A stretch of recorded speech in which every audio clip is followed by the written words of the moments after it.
সংবাদ।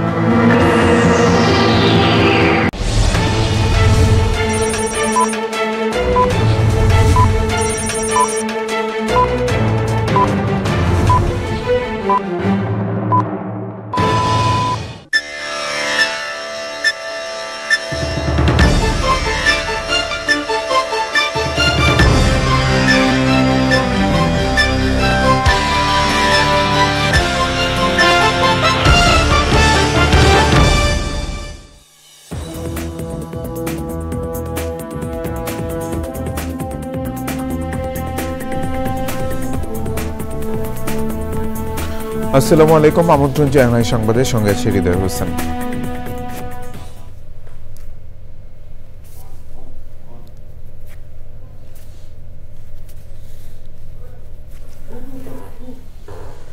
প্রিয় দর্শক, বিস্তারিত সংবাদের শুরুতেই জানিয়ে দিচ্ছি ফ্রেশ আটা ময়দার সুজি সংবাদ শিরোনামগুলো। সম্পর্ক উন্নয়নে বাংলাদেশকে দেখার ভঙ্গি ভারতকে বদলাতে হবে মনে করেন সাবেক কূটনীতিকরা।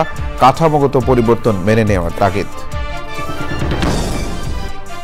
বিশ্বজুড়ে যুক্তরাষ্ট্রের আরোপ করা নতুন শুল্ক হার কার্যকর। মার্কিন শেয়ার বাজারে করোনা মহামারীর পর বড় ধস ও ধনকুবেরদের সম্পদ হ্রাস। প্রিয়জনদের সঙ্গে ঈদ উদযাপন শেষে ঘরে ফিরছেন রাজধানীবাসী। সড়ক, রেল ও নৌপথে স্বস্তি যাত্রায় যাত্রীদের সন্তোষ। এবং বৈশাখী সামনে রেখে পার্বত্য চট্টগ্রামে উৎসবের আমেজ। রঙিন আয়োজনের প্রস্তুতিতে পাহাড়ি বাঙালি।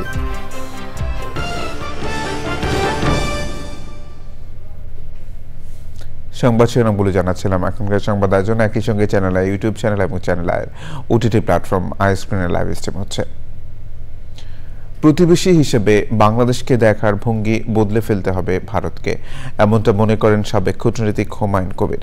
সম্পর্ক এগিয়ে নিতে বাংলাদেশের কাঠামোগত পরিবর্তন মেনে নেওয়ার তাগিদ দেন তিনি। প্রধান উপদেষ্টা ডক্টর মোহাম্মদ ইউনূস ও ভারতের প্রধানমন্ত্রী নরেন্দ্র মোদীর বৈঠককে ইতিবাচক উল্লেখ করে তিনি বলেন, সদিচ্ছা থাকলে এখন দুদেশের সম্পর্ক স্বাভাবিক হতে পারে। পান্থর রহমানের রিপোর্ট। ভারতের প্রধানমন্ত্রীর সঙ্গে প্রধান উপদেষ্টার দ্বিপাক্ষিক বৈঠকের আগ্রহ জানিয়ে দিল্লিকে চিঠি দিয়েছিল ঢাকা। চিঠির উত্তর না এলেও নানা জল্পনা কল্পনা শেষে সেই বৈঠক হল আঞ্চলিক জোট বিমস্টেকের শীর্ষ সম্মেলনের সাইডলাইনে। দুই শীর্ষ নেতার বৈঠকে দুদেশের সাম্প্রতিক সম্পর্ক, সংকট আর সম্ভাবনা নিয়ে আলোচনা হয়েছে। কেমন হলো বৈঠক? উত্তরে আশাবাদ জানালেন এই কূটনীতিক। অন্তর্বর্তী সরকারের প্রধানের সাথে মিটিং করলেন, তখন তার অর্থ হচ্ছে আপনি স্বীকার করে নিলেন যে তার সাথে আপনার কাজ করার সুযোগ আছে, আপনি কাজ করতে আগ্রহী। তো কাজেই এখন আর যে প্রতিবন্ধকতা, তারা মানসিক প্রতিবন্ধকতা তারা তৈরি করেছিল, সেখান থেকে তারা সরে এসছে। এটাকে ইতিবাচক বলে। শেখ হাসিনা একটা উপাদান তো বটেই। এখন ভারত বাংলাদেশ সম্পর্কে সম্পর্কের একটা বিষয়, তো সেই বিষয়টাতে অন্তর্বর্তীকালীন সরকারের একটা অবস্থান আছে, বাংলাদেশের মানুষের একটা প্রত্যাশা আছে, আইনি প্রক্রিয়ার একটা প্রত্যাশা আছে, সেই কথাটাই তারা বলেছেন। দুদেশই তাদের অবস্থান, শঙ্কা আর স্পষ্ট বক্তব্য তুলে ধরেছে বলে মনে করেন তিনি। ভারত গত 15 বছরে আওয়ামী লীগের শাসনামলে বাংলাদেশকে যেভাবে দেখেছে, তাকে এখন একটু ভিন্ন দৃষ্টিতে দেখতে হবে বাংলাদেশকে। বাংলাদেশের অভ্যন্তরীণ কাঠামোতে বড় ধরনের পরিবর্তন এসেছে। নূতন প্রজন্ম, নূতন চিন্তা এবং নূতন একটা প্রক্রিয়াও বাংলাদেশে চলমান। তো কাজেই সেই জায়গাতে ভারত যদি এটাকে গ্রহণ করে নেয় খুশি মনে, তাহলে আমি মনে করি যে সম্পর্ক স্বাভাবিক হওয়াটা গতি লাভ করে। আমরাও চাই বাংলাদেশ একটা গণতান্ত্রিক দেশ হিসেবে টিকে থাকুক। আমরাও চাই বাংলাদেশ একটা উদারনৈতিক রাষ্ট্র হিসেবে থাকুক। আমরাও চাই বাংলাদেশ একটা মুক্ত, সকলের সাথে সংযুক্ত রাষ্ট্র থাকুক। ভিসা প্রক্রিয়া চালু, যান চলাচল এবং বাণিজ্য সম্পর্ক গতিশীল করার মাধ্যমে সম্পর্ক স্বাভাবিক হতে পারে বলে মনে করেন কূটনীতিক হুমায়ুন কবির। পান্থর Rahman, channel I, Dhaka. বিশ্বজুড়ে যুক্তরাষ্ট্রের নতুন করে আরোপ করা শুল্ক আজ থেকে কার্যকর হয়েছে। ন্যূনতম 10% থেকে সর্বোচ্চ 49% পর্যন্ত বাড়তি শুল্ক আরোপে বিশ্বজুড়ে শুরু হয়েছে অন্যরকম বাণিজ্য যুদ্ধ। প্রভাব পড়েছে যুক্তরাষ্ট্রের বাজারেও। মার্কিন শেয়ার বাজারে বড় ধস নেমেছে। 2020 সালে করোনা মহামারীর পর এবারই মার্কিন শেয়ার বাজার তাদের সবচেয়ে খারাপ সপ্তাহ শেষ করেছে।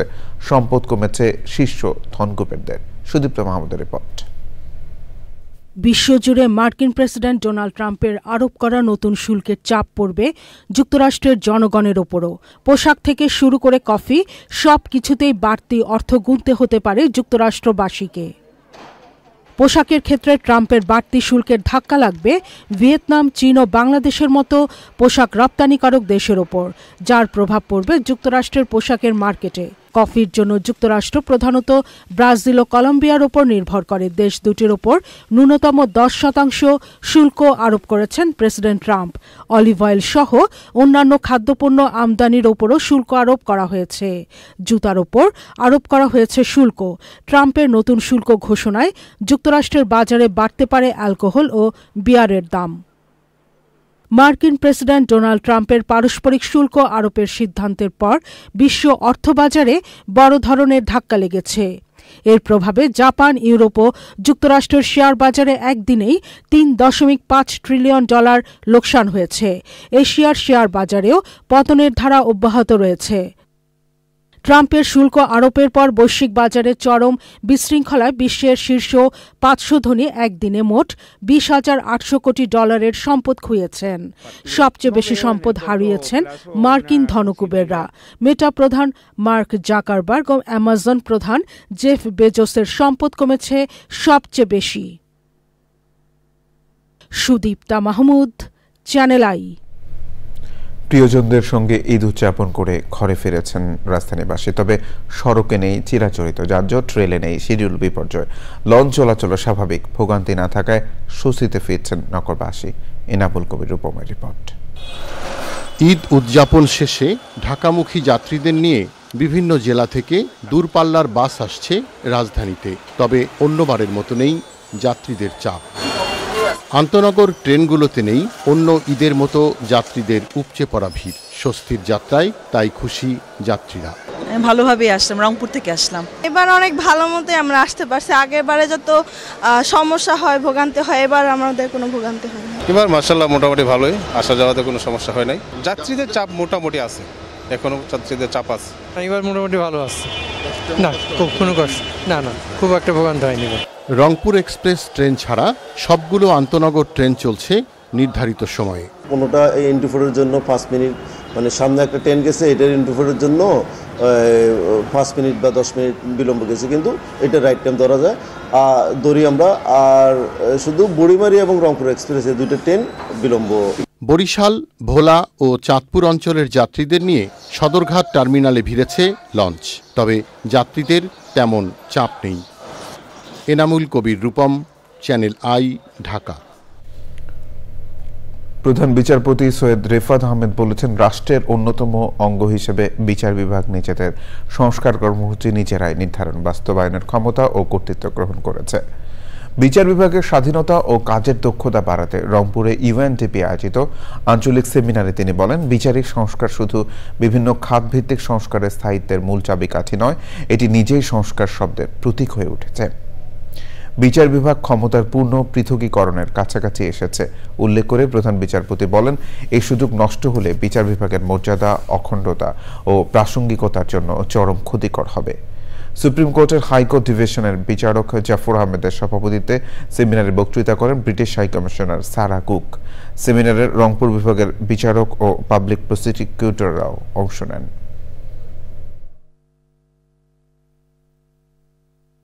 একটি প্রতিষ্ঠান হিসেবে আমরা কখনো ক্ষমতার পূর্ণ পৃথকীকরণের লক্ষ্যের এতটা কাছাকাছি আসিনি। যদি এই সুযোগ কোনোভাবে নষ্ট হয়, তবে তা বিচার বিভাগের মর্যাদা, অখণ্ডতা এবং প্রাসঙ্গিকতার জন্য চরম ক্ষতিকর হবে। তাই আমার বার্তা পরিষ্কার, আপনারা সকলে দায়িত্ব নিন। আমি আশা করি এই বার্তা সমানভাবে সারা দেশে শক্তিশালীভাবে প্রতিধ্বনিত হবে।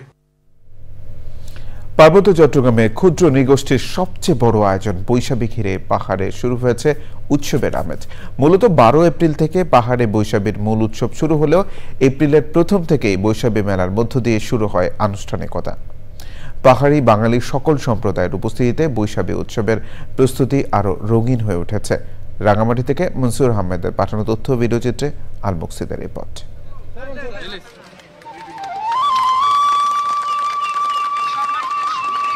পাহাড়ে পুরোদমে বইছে বৈশাখী উৎসবের হাওয়া। রাঙামাটিতে জেলা পরিষদ ও ক্ষুদ্র নৃগোষ্ঠীর ইনস্টিটিউটের আয়োজন এবং সাংস্কৃতিক বিষয়ক মন্ত্রণালয়ের সহযোগিতায় শুরু হয়েছে সপ্তাহব্যাপী বিজু, সাংগাই, বৈশুক, বিশু ও বিহু মেলা। সবাইকে বিজুর শুভেচ্ছা। প্রতি বছরের মতো আবারও বিজু মেলা শুরু হয়েছে এবং আসার পর ভীষণ ভালো লাগছে। খুব ভালো লাগছে। প্রতি বছর আমরা এই বিজু মেলাতে আসি। অনেকজনের সাথে অনেকদিন পর দেখা হচ্ছে, কথা হচ্ছে। বিজু এমন একটা ফেস্টিভ্যাল যেটা সবাইকে একসাথে করে তোলে।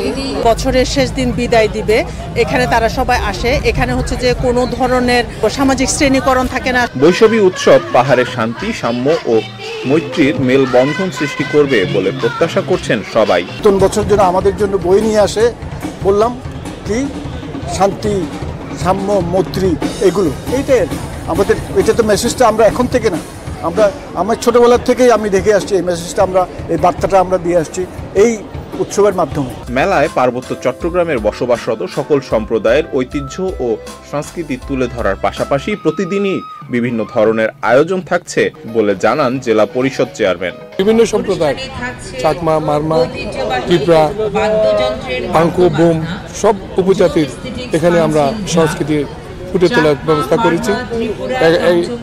আগামী 9 তারিখ পর্যন্ত এই মেলা থাকবে। বৈশাখী উৎসবকে নির্বিঘ্ন করতে পুলিশ ও জেলা প্রশাসনের পক্ষ থেকে সর্বাত্মক প্রস্তুতি নেওয়া হয়েছে। সকল সাংস্কৃতিক জনগোষ্ঠীর এই মেলাটা অত্যন্ত চমৎকার ভাবে হবে এবং অত্যন্ত উপভোগ্য হবে বলে আমরা মনে করছি। এই মেলা আয়োজনের মাধ্যমে এই দেশের সাংস্কৃতিক কর্মকাণ্ড যে বিকাশমান আছে সেটা দেশবাসী তথা সারা বিশ্বের কাছে আমরা তুলে ধরতে সক্ষম হব। সপ্তাহব্যাপী বৈশাখী মেলায় প্রতিদিন থাকছে বিভিন্ন সাংস্কৃতিক অনুষ্ঠান। আল মুকসিদ, চ্যানেল আই। সংবাদের এই পর্যায়ে বিরতি নিচ্ছি, আর বিরতির পর জানিয়ে ফিরছি।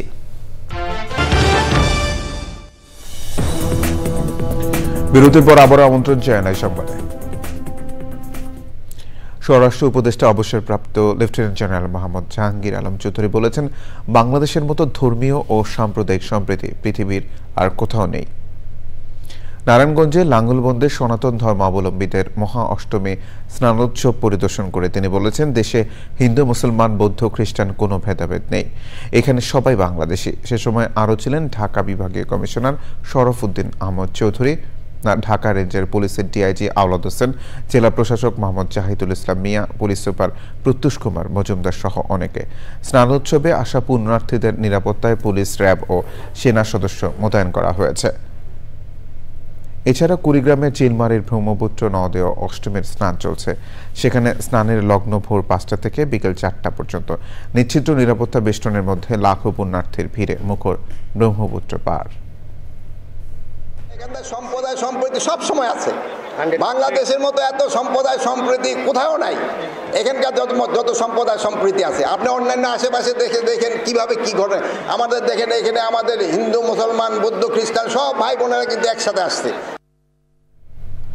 পুরান ঢাকার প্রতিটি অলিগলির আছে আলাদা গল্প, আছে জীবনের আলাদা অর্থ। প্রতিটি ভবন যেন ইতিহাসের অবশিষ্টাংশ হয়ে দাঁড়িয়ে আছে। হারিয়ে যাওয়া ঐতিহ্যের সাথে পরিচয় করিয়ে দিতে পুরনো ঢাকায় আয়োজন করা হয় হেরিটেজ ট্যুরের। ঘুরে ঘুরে সব বয়সী ভ্রমণ পিপাসু দেখেছেন সেখানকার ঐতিহ্য, মানুষের জীবন ও জীবিকার নানা চিত্র। বিস্তারিত জানাচ্ছেন মাজহারুল হক মান্না। ঢাকা মহানগরীর আদি অঞ্চল বলা হয়ে থাকে পুরনো ঢাকাকে। আয়তনে ছোট হলেও এই এলাকা যেন ধরে রেখেছে এক রাজ্য পরিমাণ ইতিহাস, যার গোড়াপত্তন হয় আনুমানিক 700 খ্রিস্টাব্দে এবং রাজধানী হিসেবে প্রতিষ্ঠা পায় 1608 খ্রিস্টাব্দে। এক সময়ের সুপরিকল্পিত, সুন্দর ও ছিমছাম এই অঞ্চল সময়ের বিবর্তনে হয়ে গেছে ঘিঞ্জি এলাকা। হারিয়ে যাওয়া ঐতিহ্যের সাথে পরিচয় করিয়ে দিতে সেভ দ্য হেরিটেজেস অব বাংলাদেশ পুরনো ঢাকায় আয়োজন করে ১০০তম ট্যুরের। মানুষের মধ্যে এক ধরনের আমরা তৈরি করতে পারছি বলে আমার কাছে মনে হয়। মানুষ উৎসাহ নিচ্ছে, এগুলি পর্যটনের দেখতে যাচ্ছে এবং তারা এগুলি রক্ষণাবেক্ষণেরও অনেক সময় সহায়তা করছে। পুরনো ঢাকার অলিগলিতে হেঁটে পর্যটকরাও দেখেছেন ছড়িয়ে ছিটিয়ে থাকা লালকুঠি, রূপলাল হাউস সহ নানা স্থাপনা। এই ভবনটি ফরাজগঞ্জের এই সড়কের সবচাইতে নান্দনিক ভবন। আপনি যদি এই ভবনে দেখেন, তারা অন্দরমহলে যাওয়ার জন্য ওই র্যাম্পওয়ে বা এলিভেটেড ওয়াকওয়ে দিয়ে তারা তাদের বাড়িতে যেত। এটা অনিন্দ সুন্দর একটি ভবন, কিন্তু বর্তমানে এটি একটি এই কাঠের ফার্নিচারের কারখানায় পরিণত হয়েছে। অত্যন্ত জমিদারের বাড়ি, তারপর মসজিদ, মন্দির সব কিছুই দেখছি এবং ওদের কারুকার্য অদ্ভুত সুন্দর, যেটা এখন দেখা যায় না। কিন্তু এগুলো রক্ষণাবেক্ষণের কোনো সরকারের পক্ষ থেকে করা হচ্ছে না। স্থাপনার প্রতিষ্ঠাতা জানতে পারলাম, তারপর ওদের ঐতিহ্য, ওদের লাইফস্টাইল সম্বন্ধে জানতে পারলাম। অযত্ন, অবহেলা ও অব্যবস্থাপনায় হারিয়ে যাচ্ছে এগুলোর মর্যাদা, হয়ে উঠছে ধ্বংসপ্রায়। ভ্রমণ পিপাসুরা আশা করছেন পরিকল্পিত ব্যবস্থাপনার মাধ্যমে আবারও ফিরে আসবে পুরনো ঢাকার পুরনো ঐতিহ্য। মাছড়ক মান্না, চ্যানেল আই, ঢাকা। ফিলিস্তিনের ভূখণ্ড গাজার একের পর এক এলাকা থেকে বাসিন্দাদের তাড়িয়ে দিচ্ছে ইসরায়েলি বাহিনী। প্রাণ বাঁচাতে উপত্যকাটির এক প্রান্ত থেকে অন্য প্রান্তে ছুটে বেড়াচ্ছেন অসহায় ফিলিস্তিনিরা। জাতিসংঘের হিসেবে গাজার 2/3 এলাকায় ফিলিস্তিনিদের চলাচলে নিষেধাজ্ঞা দেওয়া হয়েছে এবং কোনো কোনো এলাকা থেকে জোরপূর্বক তাদের বের করে দেওয়া হচ্ছে। জাতিসংঘের ত্রাণ ও মানবিক সহায়তা সংক্রান্ত সংস্থা OCHA এর তথ্য অনুযায়ী নিষেধাজ্ঞার আওতায় পড়া এলাকাগুলোর মধ্যে রয়েছে দক্ষিণ গাজার রাফার বড় একটি অংশ। গত 31 মার্চ সেখান থেকে ফিলিস্তিনিদের সরে যাওয়ার নির্দেশ দেয় ইসরায়েলি সেনাবাহিনী। উত্তরে গাজা নগরে বিভিন্ন অংশ এই নিষেধাজ্ঞা রয়েছে। নিটল ডাটা, কৃষি সংবাদ।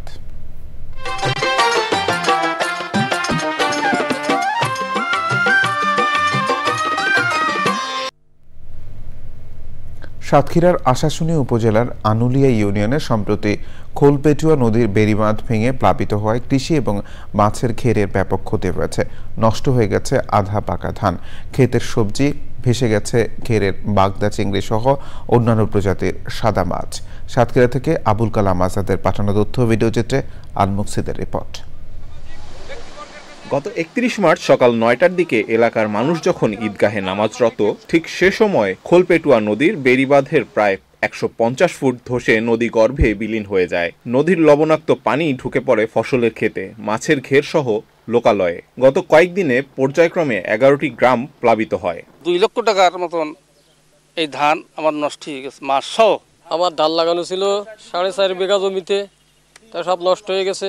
ধান, মাছ, পুকুর টুকুর সব বুড়িয়ে আমরা খুব দুরবস্থায় আছে। প্রায় 7 থেকে 8টা গ্রাম পানিতে ভরা, যাদের আত্মীয় স্বজন আছে তারা আইনে দিচ্ছে। বাঁধ ভেঙে ক্ষেতের আধা পাকা ধান নষ্ট হয়ে গেছে, ভেসে গেছে ঘেরের মাছ। 2.5 লাখ টাকার মতো মাছ চলে গেছে ঘের বেড়ির দিয়ে, আর কাঠের খন্দ তো আছে। এখন ঘরের ভিতরে মাজা পানি। হাজার হাজার বিঘার মৎস্যঘের আজকে ক্ষতিগ্রস্ত, মানুষ সর্বশান্ত হয়ে আছে আজকের এই বাঁধ ভেঙে যাওয়ার জন্য। এখানে 4,500 থেকে 5,000 বিঘার মতো মৎস্য ঘের আছে, যা এই এলাকার মানুষের প্রধান আয়ের উৎস। পানিবন্দী 20,000 মানুষের দুর্দশা লাঘবে বাঁধ রক্ষার চেষ্টার কথা জানালেন এই জনপ্রতিনিধি। প্রায় 6 থেকে 7,000 বিঘা মৎস্য চাষি মাথায় হাত উঠে গেছে। প্রবাল স্রোতে ভেসে গেছে তাদের মৎস্য ঘের। সবুজ ফসলাদি ছিল, তরি তরকারি ছিল, বাড়িঘর ছিল। 11টি গ্রামের প্রায় 20,000 মানুষ পানিবন্দী হয়ে পড়েছে। প্রাথমিক অবস্থায় আমাদের যে ক্ষতিগ্রস্ত যে কৃষক আছে, বিশেষ করে ধান যাদের ক্ষতিগ্রস্ত হয়েছে, আমরা সেই কৃষকদের একটা তালিকা আমরা শুরু করেছি এবং এটা অব্যাহত রেখেছি। এবং ইতিমধ্যে আমরা আমাদের ঊর্ধ্বতন কর্তৃপক্ষের কাছে আমাদের এই যে প্রাথমিক যে ক্ষয়ক্ষতির যে তথ্য, এটা আমরা প্রেরণ করেছি অফিসিয়ালি। তো এরপরে আমাদের ঊর্ধ্বতন কর্তৃপক্ষ যেভাবে নির্দেশনা দেবেন সেভাবে আমরা কৃষকদের পাশে সহযোগিতা নিয়ে দাঁড়াবো। ভাটার সময় বোরো ধান কেটে নেওয়ার পরামর্শ দিয়ে ক্ষতিগ্রস্ত কৃষকদের তালিকা ঊর্ধ্বতন কর্তৃপক্ষের কাছে পাঠিয়েছে কৃষি বিভাগ। আল মুকসিদ, চ্যানেল আই। প্রকৃতি সংবাদ।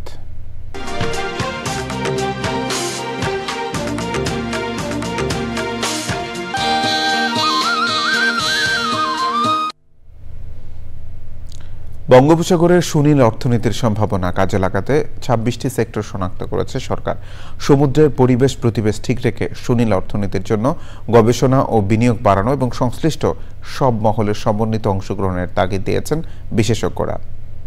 নুরুল আলমের ভিডিওচিত্রে সররাজ মানিকের রিপোর্ট। বঙ্গোপসাগর, যার নীল জলরাশির আছড়ে পড়া ঢেউ মুগ্ধতা চড়ায়, তার গহীনে রয়েছে তেল, গ্যাস সহ মূল্যবান প্রাকৃতিক সম্পদ। সমুদ্র সম্পদ আহরণে 2014 সাল থেকে কাজ করছে সরকার। যে বাংলাদেশ এখন ব্লু ইকোনমিকে ফোকাস করতেছে, আরেকটু ইমফ্যাসিস দরকার, আরেকটু ল্যান্ডসেন্ট্রিক মাইন্ডসেট থেকে বের হয়ে আসে আমাদেরকে কিন্তু এই ম্যারিটাইম ফ্রন্টকে কিন্তু মেইন স্ট্রিমে নিয়ে আসতে হবে, রিসার্চ বাড়াতে হবে, ক্যাপাবিলিটি বাড়াইতে হবে এবং ফরেনদের সাথে কোঅর্ডিনেশনগুলো আর একটু ইনহান্স করতে হবে। তাহলে ইনশাল্লাহ বাংলাদেশের জন্য ব্লু ইকোনমিক সেক্টরে যথেষ্ট উজ্জ্বল সম্ভাবনার দ্বার উন্মোচিত হবে। কর্মসংস্থান সৃষ্টি সহ অর্থনৈতিক উন্নয়ন ত্বরান্বিত করতে সুনীল অর্থনীতি ব্যবহারে কাজ করছে সমুদ্র গবেষণা ইনস্টিটিউট। রিসার্চ ফাইন্ডিং গুলো যদি আমরা বইতে না রেখে আমরা প্রোডাক্টাইজেশন করতে পারি, আমরা এটাকে যদি ইমপ্লিমেন্টেশন ফ্রেমওয়ার্কের মাধ্যমে মাঠে নিয়ে আসতে পারি, কমার্শিয়ালাইজেশনের দিকে নিয়ে আসতে পারি, তাহলে আমাদের ওই সুনীল অর্থনীতির যে রিসোর্স ভান্ডার যেটি সেটিকে আসলে আহরণ করা এবং জাতীয় অর্থনীতিতে এটা প্রবৃদ্ধিতে কাজে লাগানো খুবই সহজ হবে। তবে সংশ্লিষ্টরা বলছেন, গবেষণা, প্রযুক্তি ও দক্ষতার অভাব এবং অপরিকল্পিতভাবে সমুদ্র সম্পদ আহরণ সহ নানা কারণে সমুদ্র অর্থনীতির তেমন কোনো সুফল পাওয়া যায়নি। এখনো আমরা এই ব্লু ইকোনমি, যেটাকে সুনীল সম্পদ, আমাদের বিশাল কোস্টলাইন রয়েছে, পাশাপাশি আমরা সমুদ্র বিজয় করার পরে কিন্তু এটাকে আমরা সঠিক মতো এক্সপ্লোর করতে পারি নাই। সমুদ্র সম্পদ আহরণে সরকারকে সহযোগিতা করতে প্রস্তুত বেসরকারি উদ্যোক্তারাও।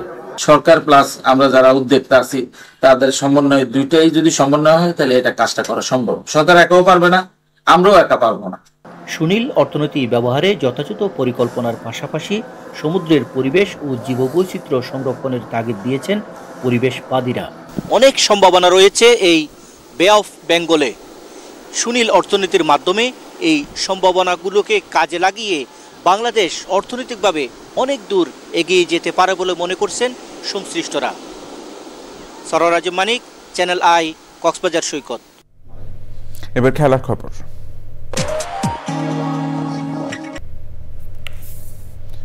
সংবাদ শেষ করব সবশেষে ফ্রেশ আটা ময়দা সুজি। সংবাদ শিরোনামগুলো জানিয়ে দিচ্ছি আরো একবার। সম্পর্ক উন্নয়নে বাংলাদেশকে দেখার ভঙ্গি ভারতকে বদলাতে হবে মনে করেন সাবেক কূটনীতিকরা। কাঠামোগত পরিবর্তন মেনে নেওয়ার তাগিদ। বিশ্বজুড়ে যুক্তরাষ্ট্রের আরোপ করা নতুন শুল্ক হার কার্যকর। মার্কিন শেয়ার বাজারে করোনা মহামারীর পর বড় ধস ও ধন কুবেরদের সম্পদ হ্রাস। প্রিয়জনদের সঙ্গে ঈদ উদযাপন শেষে ঘরে ফিরছেন রাজধানীবাসী। সড়ক, রেল ও নৌপথে স্বস্তির যাত্রায় যাত্রীদের সন্তোষ। এবং বৈশাখী সামনে রেখে পার্বত্য চট্টগ্রামে উৎসবের আমেজ, রঙিন আয়োজনের প্রস্তুতিতে পাহাড়ি বাঙালি।